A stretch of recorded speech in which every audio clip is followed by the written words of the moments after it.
Gracia y paz. Gracia y paz. Shalom, shalom. Bendiciones del Eterno para todos. Bendiciones del Eterno para todos. Gracias a aquellos que ya empezaron a conectarse en esta transmisión de Facebook Live y de YouTube. A conectarse en esta transmisión de Facebook Live y de YouTube. Saludamos a todos aquellos que siempre nos siguen con las enseñanzas edificantes, bíblicas, siempre al día, actualizados con la palabra. Gracia y paz. Gracia y paz. Shalom, shalom. Saludo que no vamos a dejar de usarlo donde quiera que estemos. Gracia y paz. Bíblico, neotestamentario, usado e inspirado en el apóstol Pablo y usado por la iglesia primigenia. Bien, iniciamos. Sucede que en nuestro caminar en el evangelio hemos visto que Satanás se ha convertido en una muletilla y pretexto para la gente no asumir su responsabilidad y su culpabilidad. Lo voy a repetir. Hemos visto a través de los años que Satán, se ha convertido en una muletilla, en un pretexto, en una excusa, en una evasiva para la gente no asumir su responsabilidad y su culpabilidad. Robert Gabriel Mugabe, de Zimbabue, Rhodesia del Sur. Anote ese nombre, Robert Gabriel Mugabe, de Zimbabue, Rhodesia del Sur, dijo y expresó lo siguiente: si Adán y Eva hubieran sido chinos de la China, por ende, nosotros hubiéramos estado hoy en el paraíso porque ellos hubieran ignorado la manzana y se hubieran comido la serpiente. ¿Quién dijo eso? Robert Mugabe, de África, Zimbabue, Rhodesia del Sur. Robert Gabriel Mugabe. ¿Qué fue lo que él quiso decir? Que si Adán y Eva hubieran sido chinos de la China, no se comen la fruta, sino que se comen a la serpiente. Y hasta el día de hoy hubiéramos estado en el Edén. Eso lo dijo este estadista de allá del sudeste de África, entre el río Zambeze y las cataratas Victoria y el río Limpopo. Allá, frontera con Botsuana, al oeste, al norte con Zambia, al sur con Sudáfrica y al este con Mozambique. Allá, sí, Rhodesia del Sur, cuya capital y ciudad más grande es Harare. Vamos a hablar hoy en la tercera parte de Satanás, y nos vamos a enfocar en Zacarías para no hacer muy largo el live. Miren, el libro de Zacarías es un texto posterior o tardío de la Biblia hebrea. Repito, el libro de Zacarías es un texto posterior o más bien tardío de la Biblia hebrea, o sea, lo que se llamó luego Antiguo Testamento. ¿Y qué pasa? Que el libro de Zacarías inicia con una etapa apática y muy difícil. ¿Por qué? Porque ya en el post-exilio existe un conflicto. ¿Y qué ocurre? Que las circunstancias políticas que discurrieron hacen que a partir del año 522 antes de Cristo se encienda un hervor, un fervor patriótico en la diáspora y en Jerusalén. Y ustedes saben, ustedes conocen por historia fáctica que la dimensión política y religiosa van en pareja. Claro, siempre la dimensión política y la dimensión religiosa van en parejas. ¿Y qué ocurre? Que está la reconstrucción del templo, pero también está la restauración de la identidad política, la restauración de la monarquía. Y esta se concreta en dos personajes: el sumo sacerdote Josué o el sacerdote Josué, y también en Zorobabel. Ahora, con el permiso de aquellos que no les gusta que mostremos diapositivas y fuentes bibliográficas, permítame compartir con ustedes algunas fuentes bibliográficas que le van a servir a ustedes si quieren comprobar lo que vamos a afirmar. Miren, permítame compartir esto. Ahí está.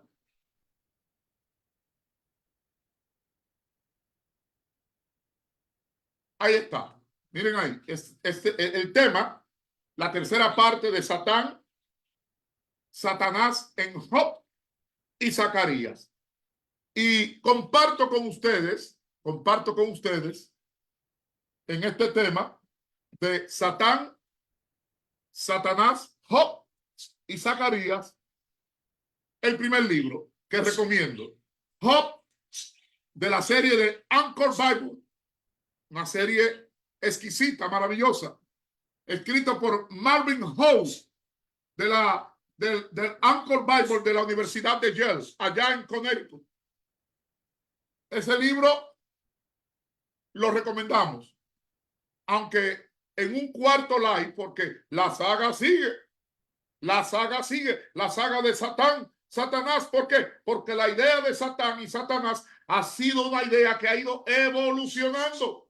Por eso usted no ve a Abraham pelear con Satanás, usted no ve a David peleando con Satanás, usted no ve a Jacob peleando con Satanás, usted no ve a Isaac ni a Salomón peleando con Satanás. También, ya lo hemos dicho anteriormente, en inglés, Ageo y Zacarías, de la serie de Anchor Bible de la Universidad de Yale, de Carol Myers y Eric Myers.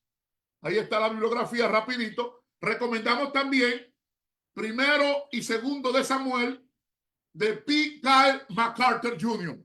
P. Kyle MacArthur Jr. También de la serie The Anchor Bible de la Universidad de Yale.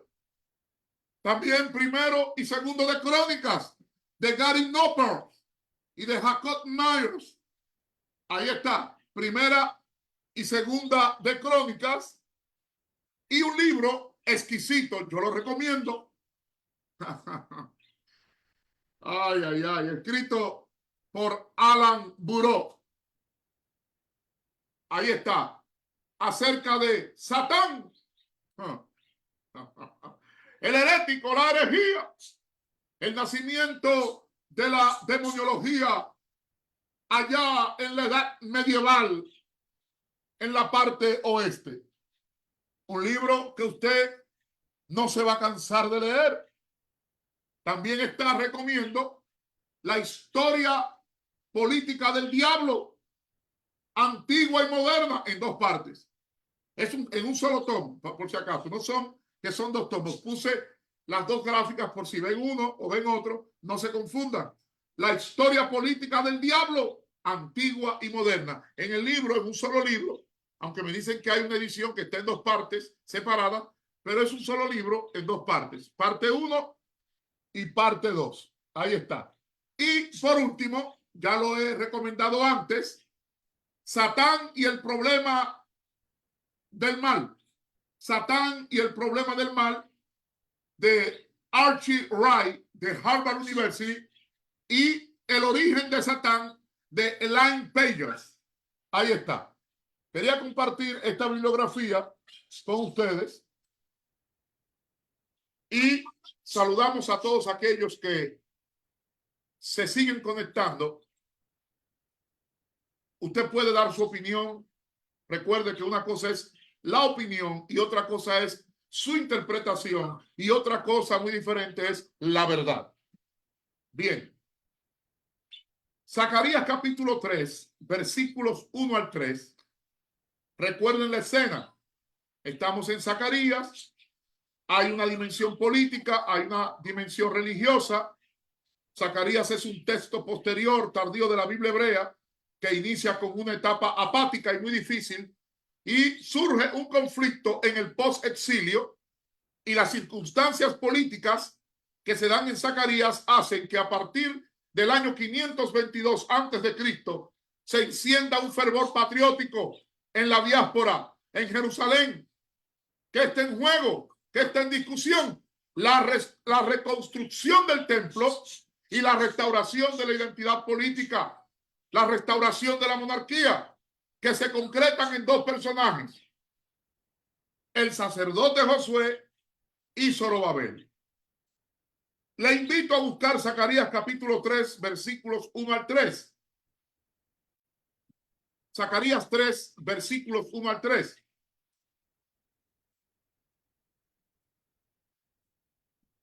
Dice: me mostró al sumo sacerdote Josué, el cual estaba delante del ángel de Jehová. Recordemos que es una visión.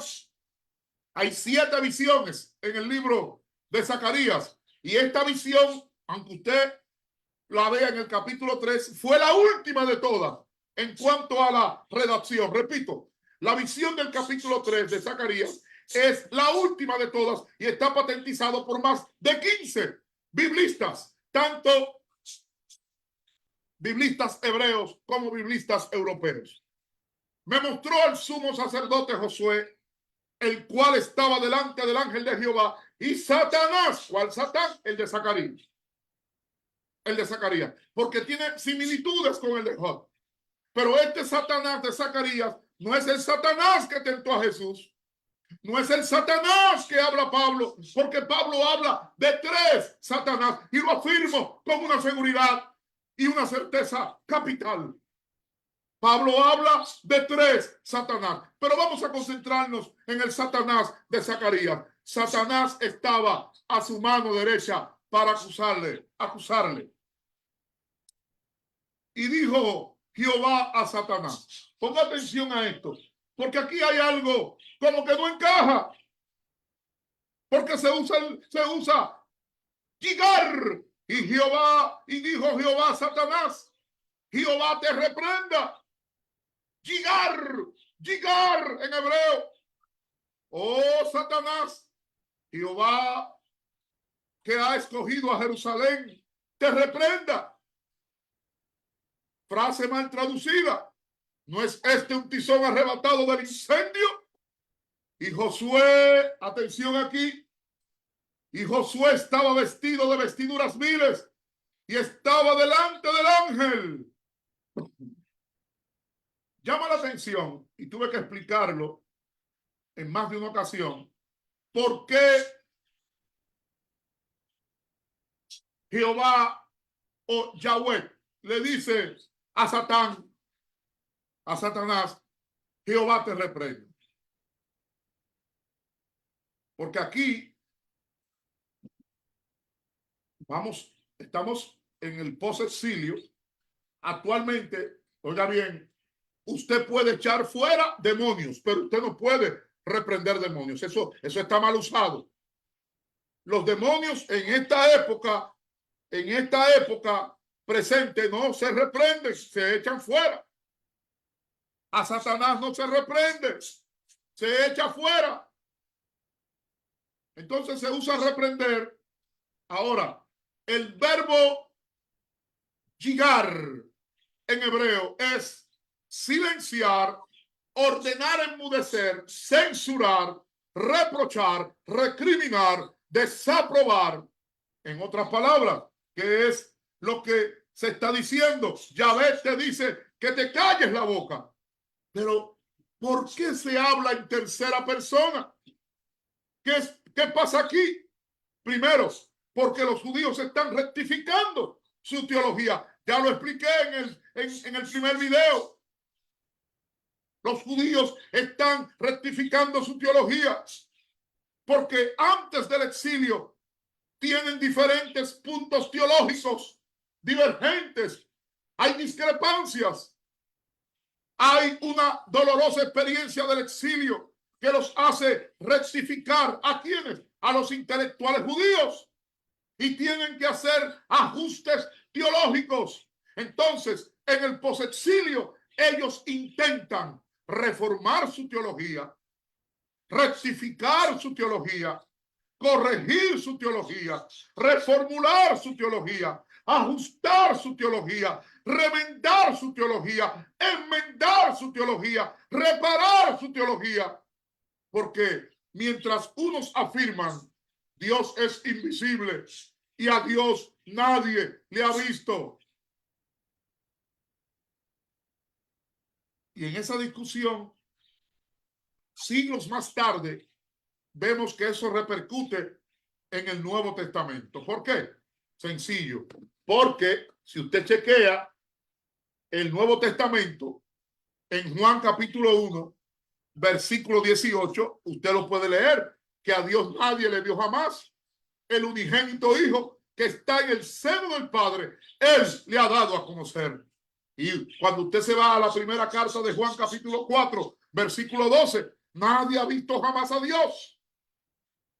Pero usted sigue buscando y va a encontrar decenas de versículos. Por ejemplo, en primera carta a Timoteo capítulo 6, versículo 16. Primera carta a Timoteo capítulo 6, versículo 16.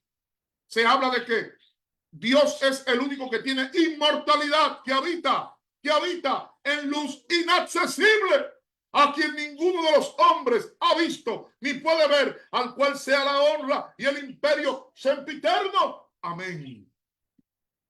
Doctor, ¿y qué es lo que pasa? Aquí está pasando algo. ¿Por qué? Hay un problema. En el Antiguo Testamento existen textos que afirman que a Dios sí se le puede ver. A Dios sí se le puede ver. Y si me pongo a mencionar, la lista es larga, desde Génesis en adelante. Pero hay un texto en Éxodo capítulo 33, versículo 11, donde dice, y hablaba Jehová a Moisés cara a cara.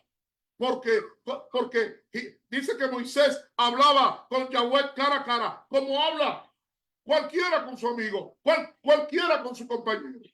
Entonces, ¿qué pasa? Que textos como estos crean una confusión, crean una desorientación. Búscalo. Éxodo 33, 11. Entonces empezó la discusión. Ya lo expliqué anteriormente, pero quiero hacer una rectificación. ¿A quién fue que ellos vieron?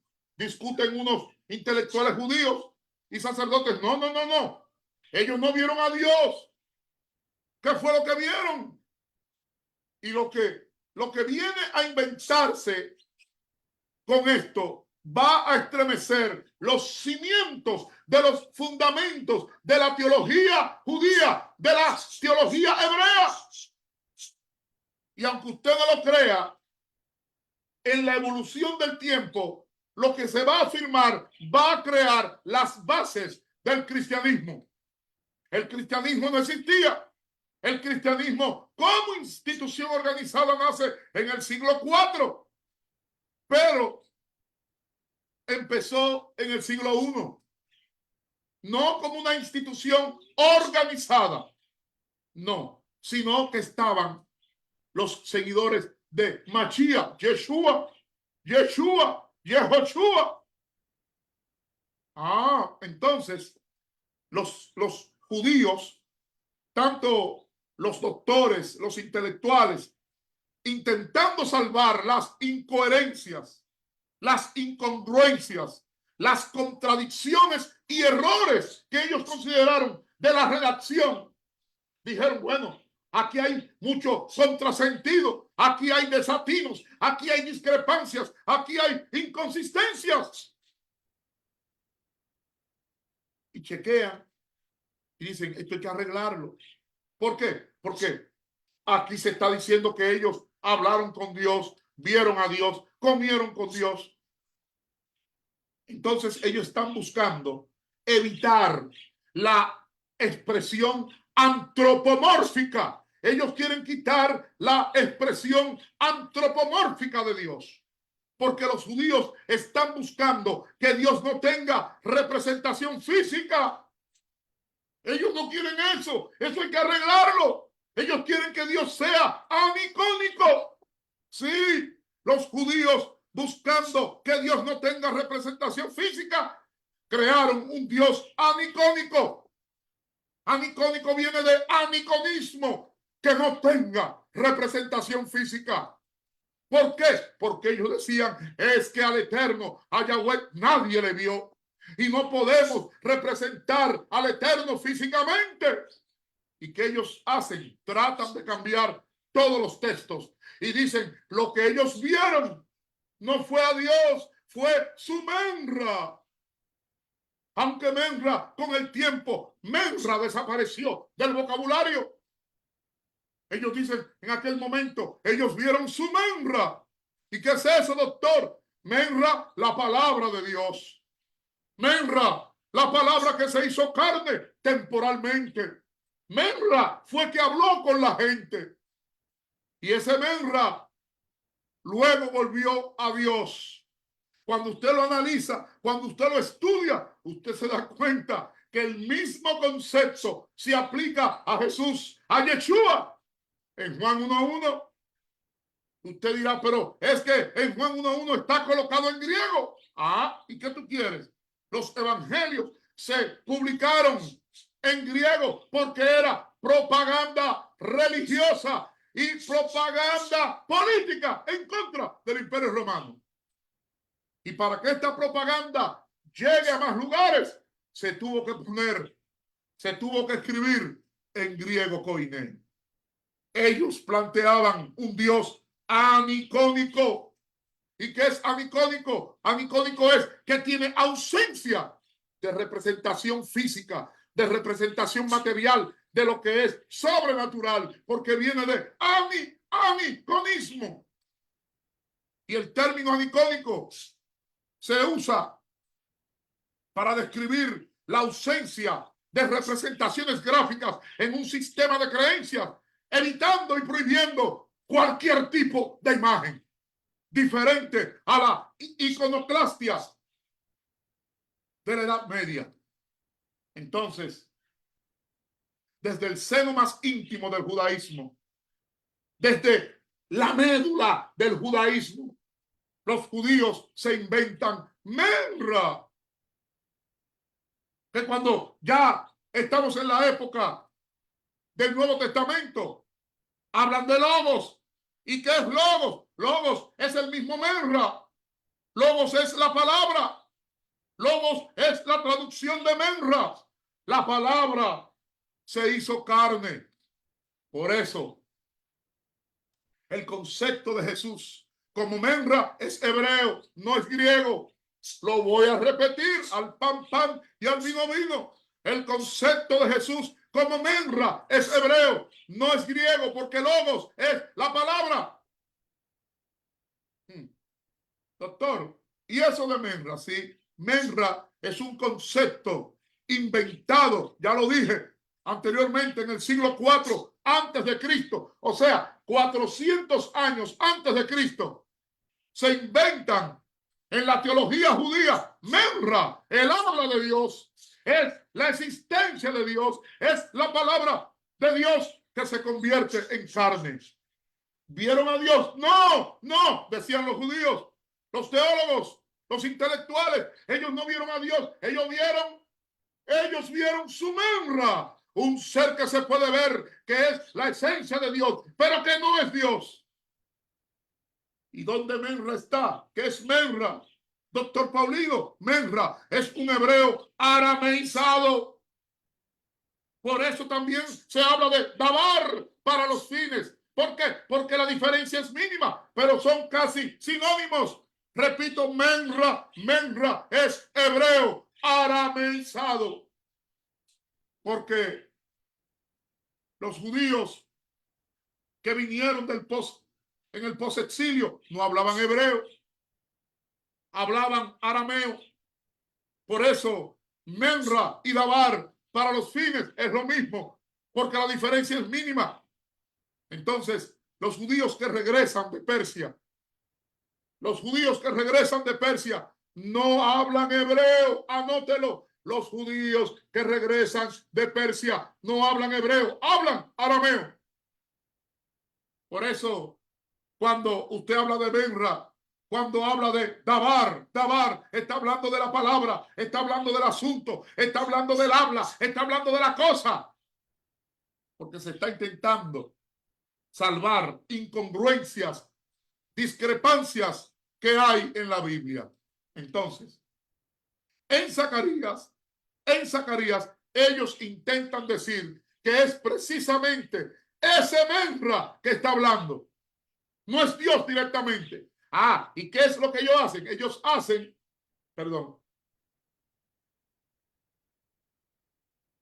Ellos hacen una táctica, una maniobra, una estrategia literaria y meten Menra, la palabra. ¿Cuál palabra? Y es aquí en donde a Dios se le da el poder creador de su palabra.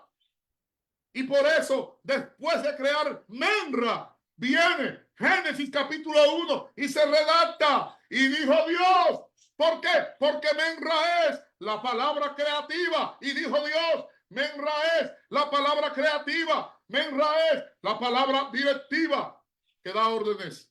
Menra es la palabra que manifiesta el poder de Dios creador en el mundo de la materia. Menra es la palabra que manifiesta el poder de Dios en la mente de los seres humanos. Menra es la personificación de la palabra. Menra es la palabra como una extensión directa de Dios. Menra en las escrituras denota la palabra creativa. Por eso dice la Biblia que por la palabra del Eterno, la palabra del Señor, fueron hechos los cielos. Señores, y eso se manifiesta en Mateo capítulo 11, versículo 27, cuando se expresa: todas las cosas me fueron entregadas por mi Padre, hablando Yeshua, Jesús, y nadie conoce al Hijo sino el Padre, ni al Padre conoce a alguno sino el Hijo, y aquel a quien el Hijo lo quiera revelar. Menra. Mateo 11, 27, Menra. Sí, y aquel a quien el Hijo lo quiera revelar. Menra. Entonces, ¿con quién fue que hablaron los antiguos? ¿Con quién fue que conversaron los antiguos? Hablaron con su Menra, vieron su Menra, compartieron con su Menra. Repito, Menra es un concepto inventado en el siglo IV antes de Cristo, 400 años antes de Cristo, aunque ya no se usa. Pero el Menra es hablar. ¿Pero cuál hablar? Él habla de Dios cuando Dios habla. Sí, es una parte de Dios, pero Menra no solo es sonido, es la existencia misma de Dios, es la palabra de Dios que se convierte en carne, es un ser que se puede ver y que representa a Dios mismo. Es la esencia de Dios, pero que no es Dios. Es la personificación de la palabra. Por eso cuando usted busca en internet Menra, va a encontrar Marmar. Sí, va a encontrar Dabar, va a encontrar Dibur, va a encontrar Logos. Menra. Amar. Amar. Pero no amor de amar, no. Otro significado. Va a encontrar Dabar, va a encontrar Dibur, va a encontrar Logos. porque representa a Dios mismo. Es la esencia de Dios, y eso lo vemos en Hebreos capítulo 1, versículo 3, el cual siendo el resplandor de su gloria y la imagen misma de su sustancia, Menra. Hebreos capítulo 1, versículo 3. Por eso el Menra de Dios es la palabra de Dios que se transforma en un ser que se puede ver. ¿Y qué es lo que pasa en este libro de Zacarías? Que cuando usted analiza la historia, usted va a ver que Ageo apuesta por Zorobabel como restaurador de la dinastía davídica. Sí, Ageo se la juega. Ageo apuesta por Zorobabel como restaurador de la dinastía davídica. Pero cuando usted analiza a Oseas, Oseas descalifica la monarquía davídica como opción salvadora. Entonces, en Zacarías, la escena de Satanás, de Satán, es una escena teatral. ¿Por qué? Porque aquí se presenta a un Satán que opera como un fiscal acusador en la corte celestial. Lo repito, en Zacarías es una escena teatral y se presenta a un Satán que opera como un fiscal acusador en la corte celestial. Entonces, este Satanás de Zacarías se parece mucho al de Job, pero este Satanás de Zacarías es ambicioso, oportunista, aprovechador, egoísta. Este Satanás no tiene escrúpulos. El Satanás de Zacarías no tiene escrúpulos y por eso es reprochado por Dios mismo. Nótese, Zacarías, al igual que Job, fue escrito después del exilio babilónico. Pero en Zacarías, la etopeya, lo repito, en Zacarías, la etopeya del diablo Satanás tiene mucha influencia persa. El Satanás de Zacarías tiene mucha influencia persa. ¿Y qué es eso de Persia? Persa allá en Irán, el actual Irán.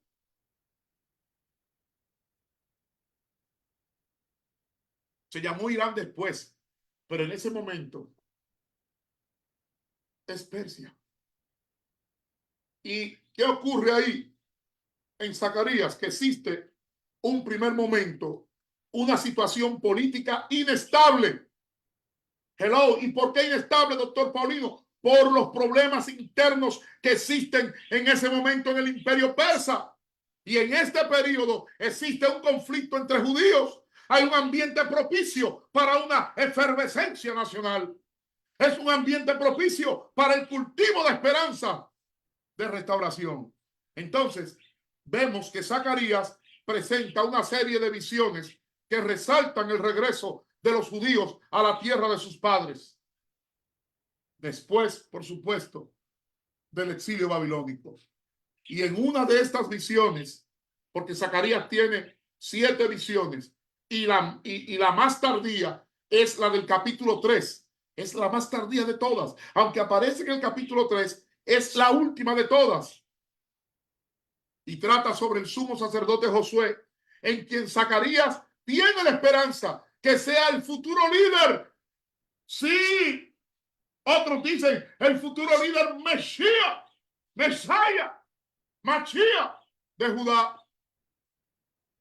Zacarías tiene la esperanza que el sumo sacerdote Josué sea el líder Mesías de Judá. Pero entonces, ¿cuál es el problema con Satán? Que antes de proceder a la investidura, antes de darle el cargo, antes de posicionarlo a Josué, él tiene que pasar por un filtro jurídico, por un procedimiento jurídico. Doctor, explíqueme eso. Sí, y en ese procedimiento jurídico, ¿qué van a hacer? Número 1, van a hacer la revisión de su integridad. Número 2, van a revisar las condiciones morales. Número 3, van a buscar la legitimidad de Josué. Sí, ¿por qué? Porque la legitimidad de Josué como sumo sacerdote no puede ser anulada por testamento. Lo repito, la legitimidad de Josué como sumo sacerdote no puede ser anulada por testamento. ¿Y qué se va a investigar en la legitimidad? Ellos van a buscar, van a evaluar si Josué tiene derecho a ocupar el sacerdocio o el cargo de sumo sacerdote. Ellos van a buscar si hay rectitud en Josué. Ellos van a buscar el nivel de moralidad. Ellos van a buscar si Josué reúne las condiciones jurídicas. Ellos van a buscar qué tan recto es Josué para calificar y clasificar como sumo sacerdote. Sí, van a buscar lo más mínimo para ver qué tan recto es Josué para calificar y clasificar como sumo sacerdote. Y en este procedimiento hay un fiscal acusador. Y ese fiscal acusador que está a la derecha es nada más y nada menos que Satanás, el Satanás de Zacarías. Y este Satanás es agresivo. Este Satanás le gusta usar ataques ilegales. ¿Por qué? Porque las acusaciones de Satanás en Zacarías son, primero, extremadamente exageradas, arbitrarias y caprichosas. Segundo, son acusaciones desmesuradas y aparatosas. Tercero, Satanás es insolente y desproporcionado en sus acusaciones. Cuarto, Satanás dice que el candidato es indigno. ¿Pero por qué? ¿Por qué? Y se agarra y toma como pretexto que los vestidos de Josué están sucios e impuros. Hello. Dice que existen eventualidades para su investidura. ¿Y qué pasa? En ese momento Dios interviene. El eterno Hashem Adonai Elohim interviene para reprocharle.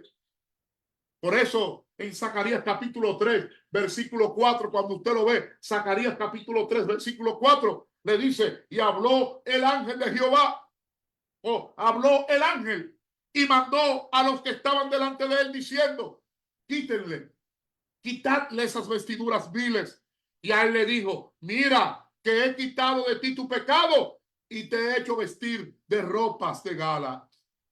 Señores, Israel atravesó el exilio. Entiéndalo. A muchos se les olvida. Israel atravesó el exilio y fue expuesto a muchos dioses extranjeros de los pueblos que lo sometieron. Lo repito, Israel atravesó el exilio y fue expuesto a muchos dioses extranjeros de los pueblos que los subyugaron y los metieron. Por eso los sabios judíos quisieron copiar, porque le pareció fantástico las ideas teológicas del bien y del mal. Hay Génesis, hay capítulo 1 al 11, mitos fundacionales. Lo repito, y nadie puede venir a decir que esto no es sana doctrina, no. Los primeros 11 capítulos del libro de Génesis son mitos fundacionales. No quiere decir que es mentira. Y entiéndase, en el contexto hebreo, asirio, babilónico, en el contexto de los hititas, lo que son mitos fundacionales.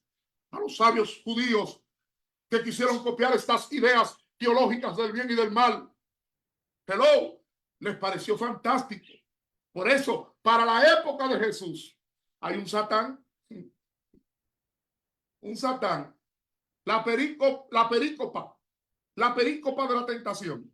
Por un lado dice que fue tentado en todo, pero en la perícopa solamente aparecen 3. ¿Por qué? Porque esas 3 son una representación, porque es un texto, un capítulo en cada evangelio estructurado.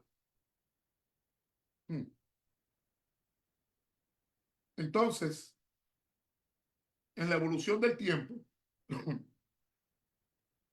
perdón, los judíos dijeron, tenemos que cambiar nuestra teología, tenemos que cambiar nuestras ideologías. Entonces, por eso usted ve que hay un Yaser Ható y hay un Yaser Hará. Yaser Ható o Yeser Ható, ¿qué son? Las obras buenas que nacen de nuestro corazón. Son creaciones bondadosas. Pero hay un Yaser Hará. Yaser Hará, las obras malas, que son las creaciones malvadas. Ojo, ambas nacen siempre de nuestro corazón. No meta al diablo de pretexto. Tenga en cuenta que los judíos de forma involuntaria fueron sometidos a la teología persa. ¿Y qué pasa? Que en Zacarías no se sabe de qué se está acusando a Josué. Recuerden que el nombre original no es Josué, es Yeshua. Ya expliqué en un video anterior el por qué quitaron Yeshua y pusieron Yahshua, Josué. Hay algo importante. Y ayer en la clase doctoral me lo preguntaron.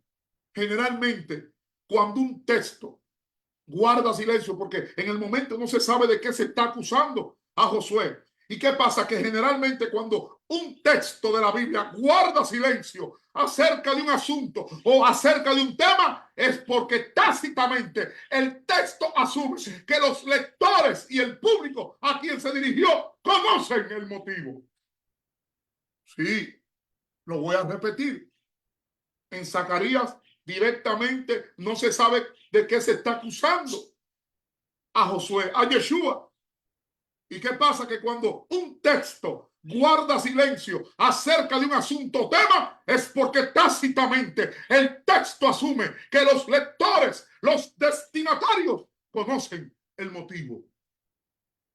¿Y qué yo recomiendo? Le voy a dar un consejo. Nunca es saludable especular, presumir sobre un asunto que usted no va a tener una respuesta certera y convincente. Entonces, en Zacarías, el autor dice que Josué, a quien se va a nombrar como sumo sacerdote, ese cargo de sumo sacerdote es más importante que el rey. ¿Por qué? Porque en Zacarías se trata de defender la figura política del sumo sacerdote. Hay una facción o bando político que está parcializado, que está vendido. Doctor, entonces, ¿quién es Satán? Te lo voy a decir. Satanás en Zacarías son los adversarios políticos y encubiertos del sumo sacerdote Josué. Lo repito, Satán en Zacarías son los enemigos, los adversarios políticos del sumo sacerdote Josué. Doctor, ¿y por qué? Porque en Zacarías el tema es político, porque existe un bando enemigo, un bando político que afirma que Josué, el sumo sacerdote, no es íntegro, que Josué no es puro, que Josué no es confiable, que Josué no es impecable, que Josué no está limpio, que Josué no es impoluto, que Josué está corrompido, que Josué está sucio, que Josué está chueco.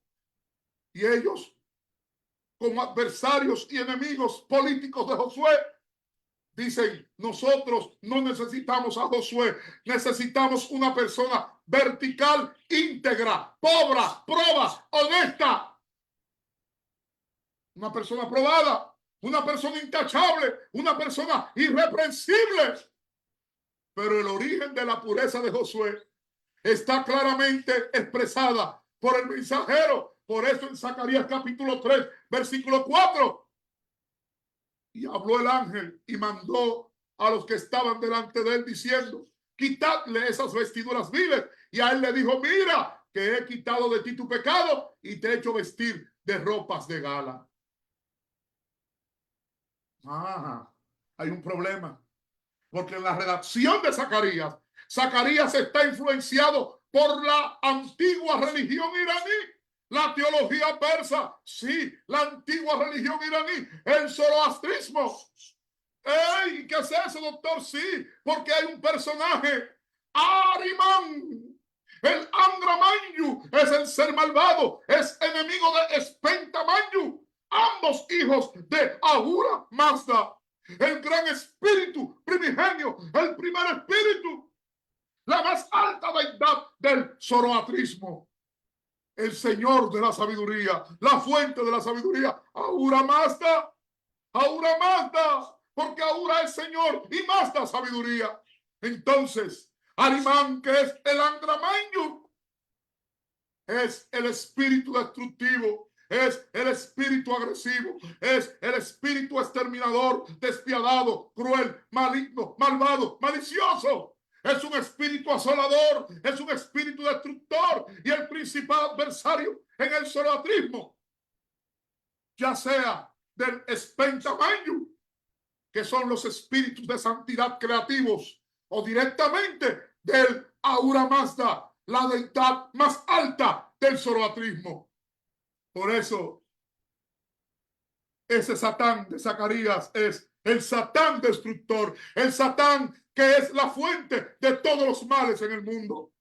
Arimán, que se dice en la leyenda religiosa antigua persa, que él escogió el mal de forma consciente, que él creó las enfermedades, que él creó las plagas, que él creó la muerte. Otros dicen que él provocó enfermedades para provocar la llegada de la muerte. Se dice que Arimán tomó el fuego y lo corrompió. Corrompió el fuego puro creado por Ahura Mazda. Al que le dio color, le añadió humo y le dio condiciones contaminantes. Señores, y fue tanta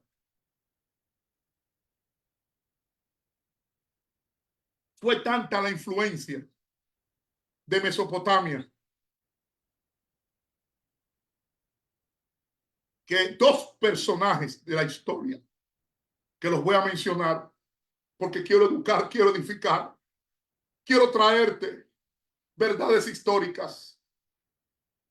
Hay dos personajes. Uno se llamó Isbi-Erra, y el otro fue el rey Ibizín.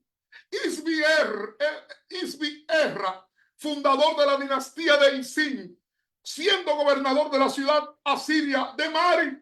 Lo voy a repetir. Isbi-Erra, fundador de la dinastía de Isin, siendo gobernador de la ciudad asiria de Maris, junto al rey Isin, o rey Ibizín, de la tercera dinastía de Ur, en la Baja Mesopotamia, son los dos que adoptan históricamente la serpiente como símbolo mágico. ¿De qué? De vida, salud, sanidad, curación, juventud. Y esto repercute en toda la Mesopotamia.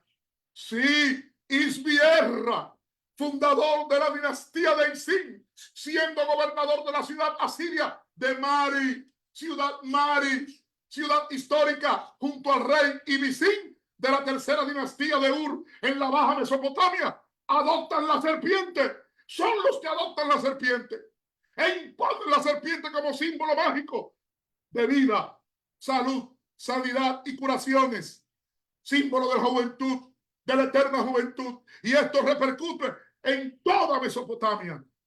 Por eso, cuando leemos Isaías 6, esos serafines no son ángeles. Isaías 6, esos serafines no son ángeles, son serpientes.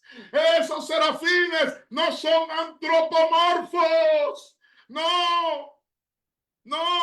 Los serafines de Isaías 6 no son antropomorfos, son los que rodean a Yahweh, son los que rodean el trono. Los serafines de Isaías 6 no son ángeles, no, porque no son antropomorfos. Y son los que rodean el trono. Muy diferente a quien, al Leviatán, que el Leviatán es una serpiente mitológica gigante de 7 cabezas. ¿Por qué? Porque el Leviatán en la historia de la leyenda nació amorfa, nació deforme, nació torcida, nació tortuosa, nació deformada y por eso es mala. Es la creadora del caos, es enemiga de Dios, el gran dragón. Por eso es la serpiente antigua, el Leviatán. Nos vemos en el próximo live, el cuarto, porque la saga sigue. Gracias y paz. Shalom, shalom.